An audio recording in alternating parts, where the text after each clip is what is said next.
lawyers, you know, Attorneys. and attorneys, you know, they all said, well, Santa Fe, the way we should measure this land grant, what land grant? It's a collection of land grants. Sebastian Vargas on one side, Godoy on another, you know. You can't do that. You can't do that. These are all people that own the land there, you know. But no, we'll make it all one grant. And we'll just square it off. We'll just square it off. 3 miles in every direction from that monstrosity that they have in the middle of the plaza, okay? That obelisk, right? We're going to do it from those directions. That's when they built that thing.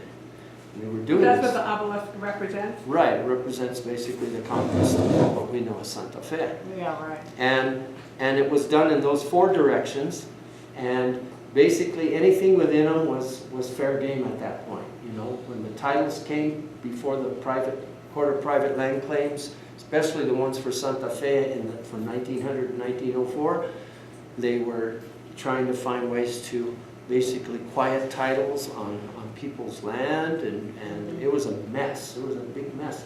And they managed to swindle. Carmen Quintana. Any of you know Carmen Quintana? Crazy Carmen. Her family owned what's the Indian school, and the federal government took it away from the Quintana family. It's as simple as that. But to prove it and to go back to court, And to pay the attorney. millions and millions of dollars in attorney's fees, you're never going to get it back. The only way you can get it back is to buy it back. That's what the Jicarilla Apaches say. That's part of my family on my mother's side. They say, you know what they did? They opened a casino, and they sold some chunks of land that they had to the oil and gas because they didn't want it, because it really didn't have any meaning to them. And then they bought the ranch, the Rio Chama Ranch and the Thompson Ranch. And they said, we'll just buy back our own land. And that's what they did. And they expanded their land into huge land holdings. But they did it that way.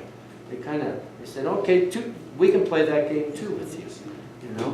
And since they took all their land away from them, which was all the part of the area along the eastern side of the Rocky Mountains, and then the U.S. Army just chased them across. They just basically pushed the Jicarillas across to this side. What could you do? So if you'd like, take a look at these maps and give you an idea as to